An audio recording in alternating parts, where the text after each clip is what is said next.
Hey everybody, welcome to Season 5, Episode 14 of the Hard Truth Inside the Football History podcast with me, Philip Ideson, and Darren MacAnthony, the chairman and owner of Peterborough United. Now, we weren't going to do a podcast this week because I'm out on the road and I'm praying that hotel Wi-Fi keeps me honest for the next 45 minutes or so. But, you know, we felt like we didn't want to hide when you have a tough week. No. And so we wanted to kind of chat about the week that you've had, and obviously there's been a lot of noise, quite rightly, about the FA Cup and the tickets and the rescheduling. Sure. So let's start there before we go into on the field. So you drew Everton. We were talking last week about, you know, that's what a great cup tie that was. It'd be an exciting day out for everybody.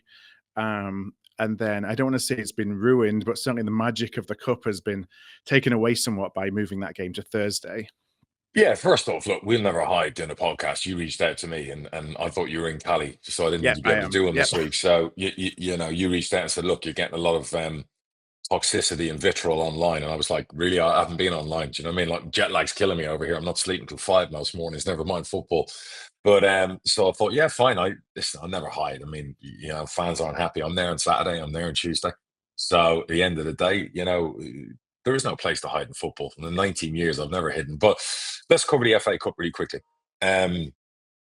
So we thought Saturday, Sunday, you know, worst case scenario, potentially a Friday night, but you'd want to be Saturday, Sunday. Accrington, Liverpool was always going to be fancy to be on TV. We thought common sense would apply. I was in on the emails from those in power about, you know, we had all this nonsense that we were consulted. We had no choice. Our CEO went back multiple times. We had no choice whatsoever. And people throwing out, well, you're getting 40 grand for iPlayer. We've probably lost 100 grand in gate money. So, because of the people who can't travel. Right to the point where this is how it works. I'm not slagging off Everton or any Premier League club. So, the one thing I'd ask for, like Swanee and everyone else, at the moment, no salacious headlines. Now's not the time. We're either all together or we're not. So, let's not try and take things I say in the podcast to pit me against the team, fans, because that's not fair. So I want everyone just feet on the floor for a second. We were given a choice of you buy your tickets in lumps. So I think it was you buy 1,700, 2,900 or 5,000 tickets. The problem is if we bought 5,000 tickets, Everton charges for the tickets we don't sell. So you have to basically guarantee that you're going to sell. We have to guarantee. And we have to guarantee. And we're on the hook if we don't. So the CEO, Dawn's brilliant. So I leave a lot of those decisions to her. She was like, look, 5,000 is too much of a risk because of the night they've put it on. Our fans, a lot of them aren't going to travel. If it was a Saturday, Sunday game, we'd ask for 6,000, 7,000. So, you know, being put on a Thursday night is just, it's just typical of the FA Cup, everything, ever since they did away with replays without any consultation to us in the FL. You look at all the teams we spoke about in the last podcast who would have had replays, lower league teams. You look at what's now happened to us where, you know, what would have been a great Sunday or Saturday game, loads of our fans for the weekend with their families, the kids traveling up. We've now just been completely, I don't know the words to use. People worry about me being fined by the FA. Go on, FA, try it. I dare you. I don't know who's running the shop nowadays. But, you know, so far we're talking about replays have been scrapped. Lower league teams like Peterborough getting screwed over with a Thursday night. And recently you had a young 17-year-old girl who I believe was banned for X amount of games for walking up to a man on the other side of the field and asking, was he a man? Because I believe men are still allowed playing women's football as per FA rules. If I'm wrong, I'll apologise, but I don't think I am. That's the world we're living in right now. So respect's a two-way street. I have no respect for what's happened. I have no respect for the decision. Our statement was very adequate. Our CEO's enraged. Dawn's just absolutely like, for our fans, it's taking the air out of the balloon and the cup fun. I don't know how many people we'll bring. I know the Peterborough away crowd, they're phenomenal. They'll take bikes, trains, buses to get up there on a Thursday. Some people will have their kids will have toothaches, so they can't go to school on a Friday. You know, fair play to them. Been there and done that. Everyone, and that's the passion of your away support, and that's the passion of your fan base with big cup games. I'm gutted. I'm gutted for everyone involved. I'm gutted for the players. People are saying, "Oh, forfeit the game." That's not fair to the players. That's not fair to the fans. That's not fair to the management. We'll end up getting banned. We'll end up getting fined. You know, what's the point? If all the other clubs out there have been shafted in the same want to get together and do that, fine, we might join it. But what is the point? It's not going to make change. And that's the frustration, isn't it? There's absolutely nothing you can do about it. So it doesn't matter what your voice is. You've got no power or influence over the situation at all, and so you just got to sit there and take it. It's horrendous. It's horrendous. They don't care. It's horrendous. Like the easy decision was move Backn and Liverpool to the Friday night, put us on the Saturday or Sunday. They're pretty close, Accrington and Liverpool. I don't know what we're doing, and it's a Thursday night game. I'm just pulling my hair out, and our fans over Christmas are going to have it's Christmas. Do you know how expensive it is, particularly at the moment in the UK? For people already, and now you're expecting them after Christmas midweek to travel to a game on a Thursday night, not be able to get a train home, stay in a hotel, do all. You kill football's for fans, right?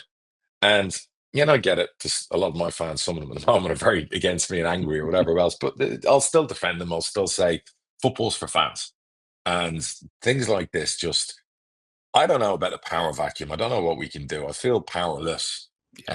Because I'm not in charge of the EFL. I'm not, but I want those who are in charge to start fighting our corner. I want those in charge to start doing better on that front, because this just can't happen anymore.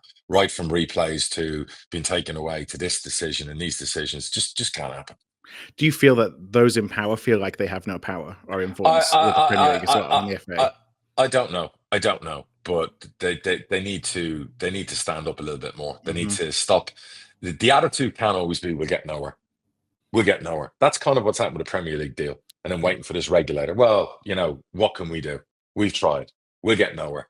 We'll wait for a regulator to come and bail us all out and save and whatever, which will get tied up for in a 5-year legal battle. So I don't think that's the attitude either. I think sometimes it's like I don't give up easily. I feel others do. Yeah. It's not. I'm not built that way in my DNA. So anyway, that's the FA Cup. I'm gutted for the fans. I'm really sorry they're going to have to go through that. And now it's a Thursday night, and it's taking the jam out of the donut, so to speak, on getting a great cup game in the FA Cup and all of that. And shocking from those in charge that they've allowed this to happen. Shocking. Just need a win to turn it around in a home game in the next round. Yeah, absolutely. Yeah, no small feat, right? Well, of course not. But also, current form is not necessarily indicative of the opportunity in cup games. No, absolutely not. Yeah. So let's talk about current form, because obviously, everyone's losing their shit, right? So the last 7 days have been an absolute kick in the bollocks. So we play Burton, and 15 minutes into the game, Poku lobs the goalkeeper who runs 30 yards outside his box. The goalie handles it. It's a red card. Every referee in the country, even in 10 leagues below, can see that. I'm not going to comment on the guy who was refereeing our game, who basically didn't give the red card and gave 3 minutes injury time, which is funny, because I always say Peterborough get an average 4 minutes when they're losing. So it's been three minutes now in back-to-back games without injury time when losing. Amazing that when you've had 5, 6, 7 substitutions and whatever. So, red card. 𝗛𝗵 goes down injured. Collides with the goalie, does something to his hamstring. We're thinking, the next 48 hours, that'll 4 weeks, 5 weeks, and then we get told the news that, a lot of footballers are getting this nowadays. And to make sure it doesn't reoccur, there's no chance of a reoccurrence, which there's a 40% chance of reoccurrence if you don't take surgery. We took the surgery option. Our best player, the best player in the league, and it's like 3 months. Now, he's a quick healer. We're hoping to be back. I know some people have said March, we're hoping February. But again, it's just a dagger to the heart. Like dagger to the heart. We've had it all season, just in key positions. Hector, 2 of the best players in the league we've lost for most of the season now. So, and we were poor, really awful. Like we did really well against Reading. Didn't deserve to lose the game. Battered them, played some good football. We win the cup game, couple of cup games. We go into this game, and it was just a complete off night. And I haven't seen us like that all season. It was flat. You're going to make your own atmosphere. It was one of them midweek games. They didn't bring many. We didn't have a massive crowd, and we didn't do anything to get our crowd up. And it was just flat.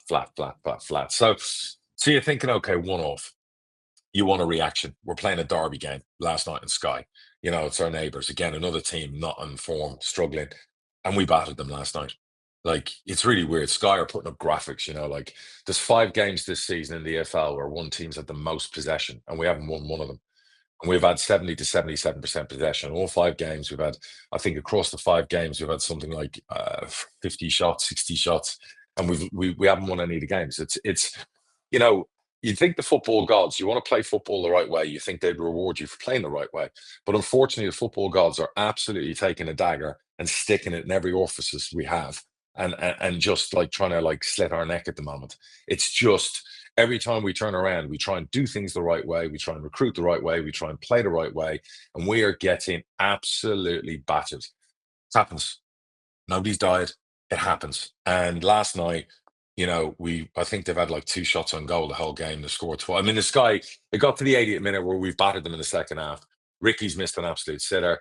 We've gotten some great positions. They've hardly been in our box. The Sky commentary team are saying, "Oh, Northampton haven't had a shot since the 47th minute," and then a minute later they score. Yeah. And again, yes, it's kamikaze defending. It's like we can use. I know our fans using the word clown. Like I can't defend our defenders. At the end of the day, no matter what level you're at, just defend. Just do your job. You don't let balls drop in the box. You put bodies on the line. The thing I can criticize is we must have had, particularly Joe Randall. Joe Randall's had 5-6 shots last night. Not one of them was saved by the goalie because a defender managed to throw his body on the ball. And that happened multiple times. Like Cian Hayes was very good. He came in for 𝗛𝗏 𝗧𝗧𝗏𝗂𝗏 last night. It was a big positive, him and Donnelly down that side. He's had 2 or 3 shots in on goal. Defenders have come from nowhere. You look at their goal last night, you tell me which defender, didn't even try and put their body on the line. Like, didn't even try. We've let the ball bounce in the box. They've had a shot. There's no bodies on the line. If that's in Northampton's box, they're probably like 3 of them are lying on the floor trying to break their legs to block the ball. And until our defenders across our football club learn how to do that, they're going to get vilified. They're going to get battered. They're going to make everyone nervous. So whilst we want our defenders to be able to play, what we really want our defenders to do is put bodies on the line. And same with the first goal. The first goal is the first corner of the game. Defender loses his man. Again, first corner, concentrate, switch on. It's not like defenders have to defend that much during the Peterborough game. That's the worst part. Like your concentration levels, you actually don't have to defend that much. Because if you look at it, when you have 80% possession or 75%, the other team is probably only getting into your box 5, 6, 7, 8 times a game, if that, with a few set pieces. So defender doesn't switch on. Yes, their player handled it when he scored. Another one of their players is blocking our goalie. Grow a set of bollocks, boys. Like, A, don't let someone block your goalie in corners. B, switch on. C, put your bodies on the line. I don't care, and this isn't about age either. I don't care if you're 18 or 23. Like, start defending like it matters.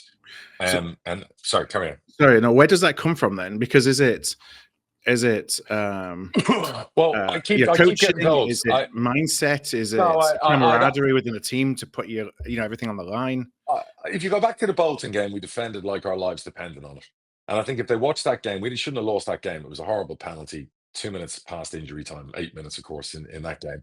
And we defended like our lives depended on it. There were blocks coming from everywhere. The goalie was blocking everything. Our defenders were blocking everything. Watch that game. There's your template.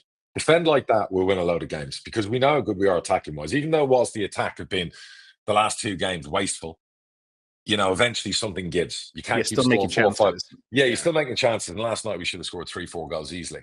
So both of those areas of the park need to get their finger out. Attack needs to become more proficient again and get back to scoring lots of goals. And defense need to put their bodies on the line. There needs to be cuts, bruises, bodies on the line. And that needs to happen now. That can come from coaches. Yeah, well, listen, my manager is one of the best for that. And he said to me last night, nobody's, what's the right word? Above criticism here, including the coaches, including him. Like everybody, because the coaches can say, well, we're doing this and we're doing that, whatever. We'll do something different. And we set up for set pieces to defend. Okay, we'll do it differently because it's not working. Same with attacking set pieces. We haven't scored one, I think, since Northampton or since Rotherham. So our set piece and attack aren't working. So do something different. So I've always said best in class. We've got some phenomenal coaches and they're paid very well. So they have to stand up and be counted as well. And I'm going down on Thursday we're having like recruitment meeting and a chat. And this isn't me digging out my management staff, my coaches. This is me saying, look, we all have to work harder and we all have to, whatever we're doing is not working in certain facets. It is in others where we're playing. Like we played lovely football last night. We're playing good football. We're creating chances. And I can get all the frustration about where we are in the league and the games we're losing and whatever else, but we're not. We are battering teams every time we play most of the time. We're not getting battered. This isn't like the championship where you're like fluking a win or you're getting battered by a team. We are going out, dominating possession, creating like 3, 4 scoreable chances every game, 15, 20 shots every game, playing some football that you go, wow, when you watch. And we're getting beaten by teams, with all due respect, that we're just allowing it to happen because we're not putting bodies on the line. So until people put bodies on the line, I'd take a bullet for my football team. I need my defenders to act like they take a bullet and walk in front of a bus. That's what needs to happen. So we talked last week about transfer window plans. You're not suddenly going to come and bring in a bunch of 32-year-olds across the back No, line and things like that. Is confidence wavering at all, or is it, no, no. it's kind of reversion to the mean? So you talk about having possession, having the chances, luck being against you. Sure. It's a little bit of patience just to kind of for some of that to turn around. I weirdly still believe there's something special is going to happen. I do. I know people call me insane and mad and whatever else. I'm watching a team that can destroy anyone. I'm watching a team that if it clicks for them properly, could be unbeatable. And that sounds mental. That sounds mad at the moment because you're losing games you shouldn't be losing. You're defending like it's at times it can be circus like. But I'm watching a team where I have belief that, and in my manager as well. I've got the best manager, and people can throw whatever they want at me. I'll take all the flack. Leave him alone. Leave him alone. He's the best manager we've ever had. He's the best manager in the league. Leave him out of this. Like, leave him out of this. The stuff we've had to deal with since the summer, and maybe it was our turn. Maybe this one season, with the injuries, the issues, and whatever. Yeah. Maybe it was our turn. Maybe it's not always plain sailing. Maybe we have to be the team that comes from really deep. You get one of them every couple of years that comes from nowhere. Maybe we have to be that. Maybe our defenders have to learn the hard way. Maybe they're going to have to go out and lose teeth, to do things. Maybe they've got to stop acting like they're acting at the moment. Some of them, and we can talk about. I want you to throw some of the comments out there. You told me there was a lot of vitriol coming my way, so let's address some of those things. But let me just say before we get on to that, this isn't my manager. My manager is brilliant. He's the best we've had. There is no better manager out there. And when you watch us play, I love the way we play. I love what we do. And he said last night about sticking with a young group, and he's absolutely right. And 95% of our fan base will stick with them, and 5% will turn. That's normal in football. Usually, you get more than 5%. But I know about our fans, and I know our fans who care about their football club and know their football, know what we're doing is the right thing to do in the current climate in football. We're trying to do things the right way. So we're going to continue doing that. And I'll take all the flack and all the blame. Just remember, when it turns and we win, throw a bit of credit over here. I'm only joking. But I'm as gutted as everyone else. I mean, I've doors came off hinges last night when they scored a winner because we should have been 4-1 up. But then. And you can imagine, there's the manager will always be in the firing line when results don't go to plan. That's just football. Yeah, it shouldn't be. Best manager we have, best manager available out there. Absolutely. Me and him are sticking together. This isn't like before. This is something new for us, and this is something we'll come through. And I promise you, when we come through it, we're going to be absolutely unstoppable. Mm-hmm. Now, I want to start with a positive because, I was, looking through Twitter last night and you're just seeing all the vitriol just kind of raise its ugly head. But I do want to start with a positive. A lot of love for Cian Hayes and his performance. Brilliant. Really stood out yesterday by the sounds of it. Brilliant. Cian's a lot of these young players are confidence players, and we knew that when we recruited them. Cian's a confidence player. If you say to Cian, go out, create, run at defenders, go on the outside, get balls in the box, defend hard. Where he's technically he's not 𝗛𝗿𝗄𝗁. Nobody is. That's why 𝗛𝗁𝗁 is in the Premier League. But he defends. And last night, if you watch the shift he put in, both sides, I think there's a player in there. And I think with confidence, at least his first league start for us, I think we've got a right gem there. And I think we have to get behind him. It's as a typical winger, it's not always going to come off.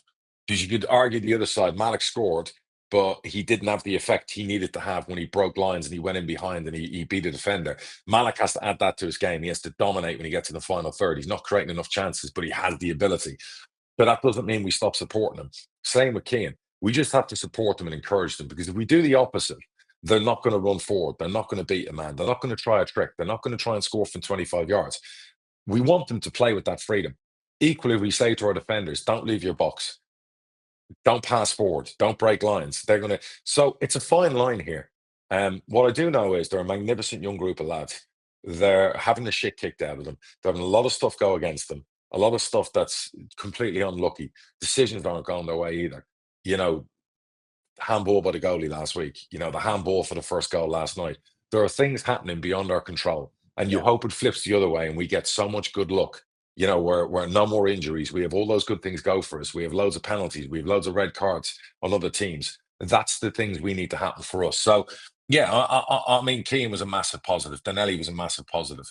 Hector coming back and playing like an hour was a massive positive, you know. So there are massive positives. Run me through some of the stuff. Look, let me Yeah, address all the stuff being thrown at me because I haven't read Twitter, as I said, but I'm sure it's toxic. So give me a yeah. reflection so I can And handle I some of those and I things. have it open as well. I'm kind of scrolling through the timeline. I can't believe that we have to address this again. We don't have to, but we will address it.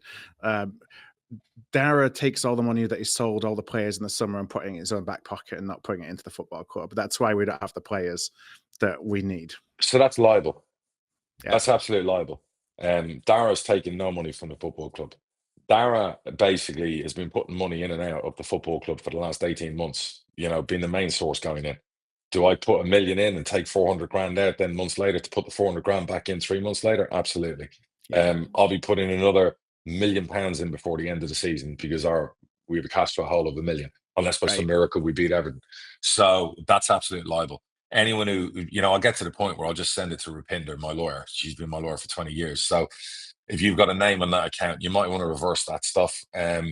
Maybe Swanee needs to do me a favor there and pick apart all those accounts, you know, that are saying things like that because it's complete libel. I'm still, after 20 years as owner of the football club, owed millions. So, you know, as for what went in and out in the summer, I've always been very clear. We spent millions in the summer. We spent Mhm. millions. Do you want me to run through them? Well, also, I just want to, as a reminder, that because you sell a player for X million doesn't mean that suddenly X million cash shows up in the bank account ready to be No, spent. no, absolutely not. So, you know, Harrison, 3, payable over time. Ronnie, 3, half of that was ours, half at Barnet. You got obviously your sell-ons, you got waiting for payments, you got commissions, you got all those stuff. Um, you can run through it, you know, at the end of the day. Now let's look at what we spent. We spent 500 grand on what we felt was the best left back we were going to sign in years. It's not our fault his cartridge snapped.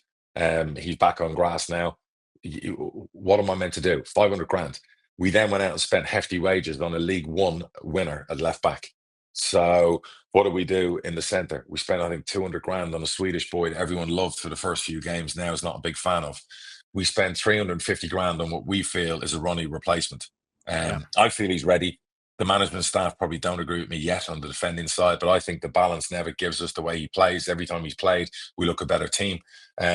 He's 18, 19. He's going to be superb. So people might want to moan about him and call him non-league. Anyone who's watched Nevitt knows there's a player in there. We went out and we took Jadel Katongo on 6-figure salaries north of 250 grand for the year, which was a signing every fan celebrated. That was to give us back to play at centre back, to play at right back, play at central midfield. It's not our fault he got injured, and it's not our fault he's been out of form, and he hasn't looked like the player yet yeah, from last year. And then we went out and signed a boy that's on. I won't even tell you what he's on at Sheffield United, who is Ireland's #1 under-21 player, signed for big money, but he was like young player of the year in Ireland as a right back in the summer. We felt good about all the signings we made. We were collectively all in on all those signings that we made. So, and we invested well. We went out and spent $250,000 on Ibby. We went out and spent obviously 6 figures on Cian. We went out and spent $250,000 on a young striker that we want to develop, who unfortunately for us had a growth spurt in a bone, who we still think is going to be a player. I've seen a couple of comments from people about him. Kid's played like one, hasn't even started the league game for us yet. And we spent 500 grand on a Swedish sensational goal scorer who's arriving in 4 weeks' time, who's yeah. now training with us. I'm sure I've missed summer in there, but am I over 2 million quid? Oh, sorry. And we spent nearly 400 grand on Chris Conn-Clark, who basically was a sensation from non-league, who can definitely play higher than where he's playing right now. And we re-signed Joel Randall to a record-breaking contract. Please tell me any of those moves I shouldn't have made, Posh fans. Please tell me, you know, with all the recruitment and what we do and the data, the analysis and whatever that's built previous teams that have been successful, tell me what I did wrong here. Like, because I'm not quite seeing it. And we allowed players like Manny Fernandez come into our first team, Donna O'Brien Brady, who've both had okay, good seasons, like progress-wise. Tell me what I was meant to do. Oh, sorry, and we also signed Jed Steer on a big contract because the manager wanted an experienced goalie, which we brought back. So tell me any of these moves that I went out in the summer, which were the wrong ones. I'm not sure. You know, could I have signed someone instead of the Swede? Could I have signed someone instead of Nevitt potentially? could I have signed? I signed the best left back. I went out and I thought I got the next best left back. We got JD on the right, who's been called up by the elite squad for England, and we felt with 𝗛𝗏. And please tell me common sense. Somebody out there with some common sense, with a brain, who doesn't just DMAC out and vitriol and rubbish and libel. Please tell me the logic about going back in time, how they were all bad signings. Yes, now our defense is a joke. Our record's a joke. We're conceding goals for fun. All of those things. Hindsight's a wonderful thing. But I still believe we made the right decisions, on all those players. So tell me, what else has been thrown out there? Is it partly, do you think that, some of those players have had to be thrown in, and that they were maybe a year away from prime time, but you're having to throw them in because of the injuries that you've got? And no, so they will come good. Well, we felt left back was covered with the signing we made, plus bringing Sparks in. And he'd be the first to admit his form's been not good. Sparks, even though he won the league title last year, playing 40 odd times for Portsmouth. So we're kind of looking for, we thought that would be with Rio, we'd have two absolute home runs there.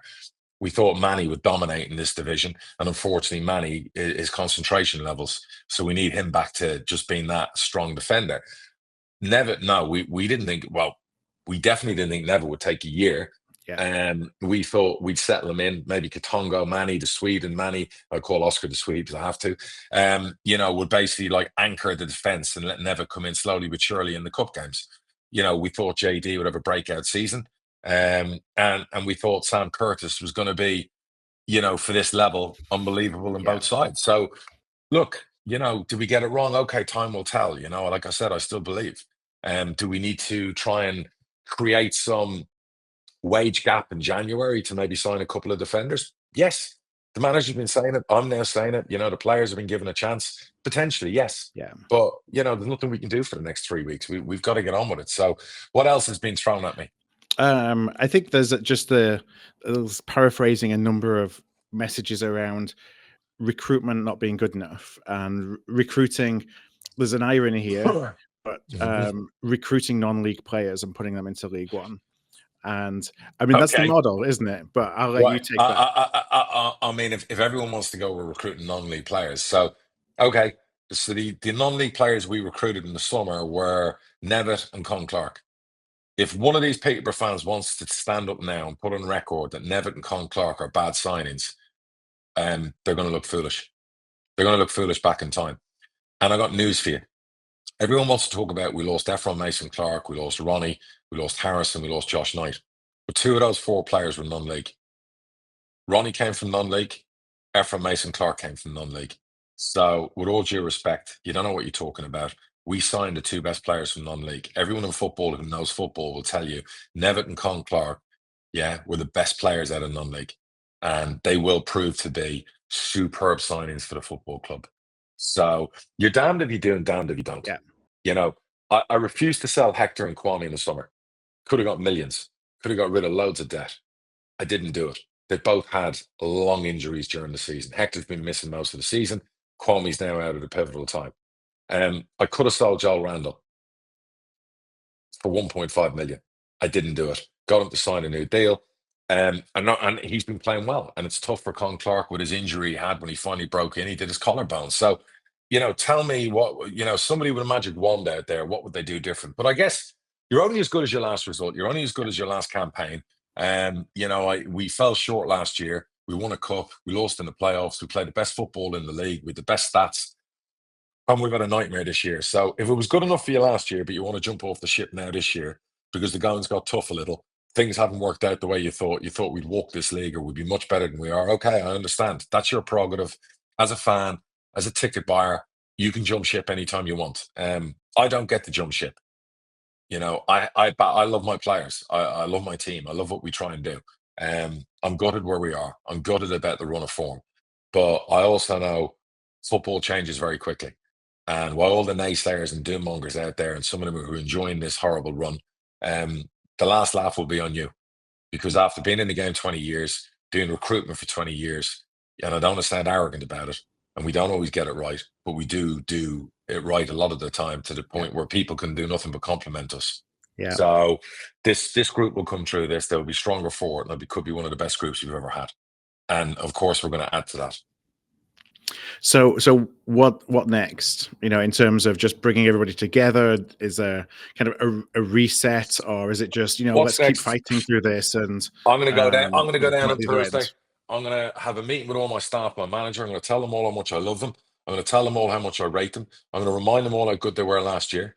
I'm going to remind them all that you can never rest on your laurels when you get compliments. I'm going to remind them all that you're not immune from criticism, and that includes me.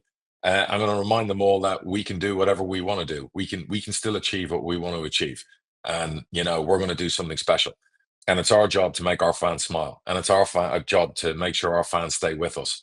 And then I'm going to go, and the players are having their Christmas lunch, so I might get Barry to put a Santa outfit on. I might walk behind them and pretend I'm a giant elf, and I'm going to tell my players how much I love them. And I look at my defenders, and I'm going to say to my defenders, everyone's calling you clowns. Everyone thinks you joined the circus, okay? But I'm here.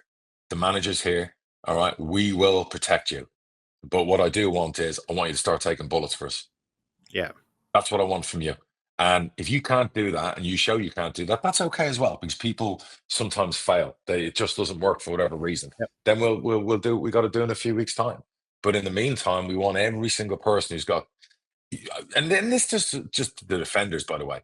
This goes for the whole team. You have to defend as a team. So it's all very well that you want to blame defenders and you whatever else, but we as a team have to be together. There's no point in picking each other apart. So I would say to the fans, the people who are not happy, just keep it coming at me. That's okay. That's fine. Yeah. At the end of the day, it doesn't bother me. It might bother my kids. It might bother my wife. Keep it coming at me. I'm strong enough to take that. I mean, I feel sorry for like one of my partners, Ian Crawford. He was at Northampton last night. He was basically assaulted by like a fan, not a Peterborough fan, because some of these, it's why I don't go to some of these clubs. And I'm amazed the EFL haven't done anything about it. A lot of these so-called director boxes, they're basically surrounded by fans, and it shouldn't be that way. And he had somebody basically smacking him on the head throughout the game, last night. And that just shouldn't happen at any football club up and down the country. So, and he's a bigger man than me, because if somebody tapped me on the head or smacked me on the head, let me tell you, I'd be serving time over Christmas, particularly under this British government. I'd end up getting done. So one, I just want to say, it's protecting the players. There's an important point about directors' boxes I want to bring up, but you've got confidence in the players. It's about protecting them. It's about obviously holding them accountable. It's about leaders within the team holding each other accountable. Absolutely. I will on Thursday give out a lot of love. But I'll tell you right now, of course I'll hold them accountable. I hold myself accountable. Yeah. So none of us have been good enough yet, but we haven't shown it yet. But I think we will. And that goes from me, from Barry, that goes right through management to the players. Okay. None of us, as of yet, have got what we want. And you don't get things. It's not like you deserve certain things. We have to make things happen. We have to change the look. We have to change the narrative. We have to go out and start winning games. We have to go out and win games no matter what. And that means body on lines. I don't care what, at the end of the day, go out and put your body on the line. Go out and batter somebody, and then go do it again and again and again, because I know we're capable of doing it. So I'll go down on Thursday and I'll show a lot of love, but I'll also show, a lot of intelligence and speak to people like they're adults and human beings and say, hey, this isn't good enough for us. This isn't good enough for our fans. We have to demand more from each other. And our players, and I hope our players are listening, they have to demand more from each other as well. And that starts with on the pitch. Talk to each other, fight. You're dominating the game, and the first corner of the game comes in. Somebody in that team walk over to everyone and start screaming at them. Manny, you do it. Go tell everyone, switch on. Switch on. Just because 30 minutes we've dominated and now a corner comes in, you switch off because you've had no defending to do. Do that. Go around every single, it doesn't matter if you're 20, 19, 28, communicate. Yeah. So I want my players to take bullets, start communicating, and watch them climb and watch them win. When they turn this corner, it'll be one of the best corners they've ever turned. And they will turn the corner, because you cannot go out and have 20 shots a game, have 70% possession every game, and not win a lot of games. That just goes against common sense. That goes against everything we know in football. That, and people will maybe throw Southampton at me. Well, with all due respect, Southampton are playing Liverpool, Man City every week. And like I said about Southampton last year, it will turn for us. And when it turns, we'll be like a rocket ship. And what better way to start than home on Saturday? Home, away, I don't care. Yeah. And I don't care who we're playing. I don't care. They're putting up fixtures last night. Doesn't matter. Go and win games. Go and I win was gonna games. I was going to make that comment. People saying, "Oh, look at the next 5-6 games. I don't fancy our chance of getting out of that." It doesn't matter. Every team's as hard as every other, and you got to play everybody. I mean, You want to win promotion. You want to be in a race. You want to go up to the champ. I know everyone wants to talk about the other word and talk about where we are on the table and all that. I like to look that way. And if you want to do that, well, I'm sorry. It doesn't matter if it's Wrexham, Huddersfield, Birmingham, Wickham. You have to go through those teams. They're the best. Barnsley, they're the best teams in the league. Crawley play good football. These teams. As shown against Burton and Northampton, anyone in this league can beat you. Anyone. And Burton was an off night. We get beat. We battered Northampton last night. We get beat. Sometimes you have to make your own luck. Yeah. So we have to find a way. I'm confident this young group will find a way. And at the end of the day, throw everything you want at me. I don't care. I'm big enough and bold enough. I stand by what we've done. I stand by what we're doing. It's not going to change. And I'm sorry if that disappoints people. But that we set our flag out and the way we want to do things, and we've done this before, and I think we'll do it again. And it will be a great story when it happens. All right, well, let's call it quits for today. I appreciate you jumping on at short notice and us able to put this together and get it out there. Hopefully, it's a happier chat next time we record, probably next week. Enjoy yourself down at the club this week, and I know how much it means to be back there, back with the staff, and absolutely, get amongst them all and show them that you care. It's like it's all great when you're winning. And it's like, everything's just great in the garden of roses and whatever else. But like the true test of owning a club, managing a club, playing for a club is when the chips are down. And I've seen our fans come out when the chips are down, and I know they'll come out again. And we've got an unbelievable fan base. Yes, there's the DMAC out crowd, fine, fuck them all. But I know the majority of our fans, they see it. They realize, they know what they're watching. Yes, it's frustrating. Some of the defeats, the goals, the way the goals are conceded, but they know what we're trying to do. And I'd want to watch that every week. Some of the teams we've lost to, I wouldn't want to watch that every week. But fans have a choice. I laugh thinking you want to come and watch some League Two football every week, and I mean, look, that's the way it is. You know what I mean? So at the end of the day, we're not going to change the way we are. My manager's brilliant. I love him to bits. So, I would say to all our fans, everybody, is just get behind the manager and the boys, even when the chips are down, and watch the tide turn. And when it turns, it will be a magnificent story. So that's the narrative that I think is going to happen. And it's not about I believe or belief or whatever else. It's based on common sense and what I'm watching. If I'm watching a team be turds every game, play awful every game, fucking getting hammered every game, I'm not. I'm watching some unbelievably good football. And what I'm watching is things going wrong that just happen in football at the wrong time. So that will change. Keep doing what you're doing right. We talked off mic before, didn't we, about you can sense sometimes when things aren't working, when the heads have dropped, where you just kind of everyone's going through the motions, and there's no way of turning it around. No, that's not the situation that you find yourself in. My players have swagger. And some would say, how dare you have swagger when you're conceding goals? The way we want to play, the way we do play, the way you have to have swagger. Now, our defenders might not have swagger at the moment, but they'll get it. And they'll get it. When they learn it and they get it and they put bodies on the line, they'll have the same swagger as the attack. So once all those things marry up and pair up, that's when the train takes off in a big way. So that will happen. And people will say you're crazy. And we could lose on Saturday. Do you know what I mean? Or we could win on Saturday. But I'm telling you now, it's going to happen. So I've seen enough of football over 19, 20 years to know we've got a really good squad with some really, really good players for this level. And, once they notch it up from a 5, 6 out of 10 to a 7, 8, I know they're capable, particularly defensively. Watch what happens. So let's keep it that way. And again, by all means, come and abuse good old DMAC on Twitter. So happy to be the punching bag.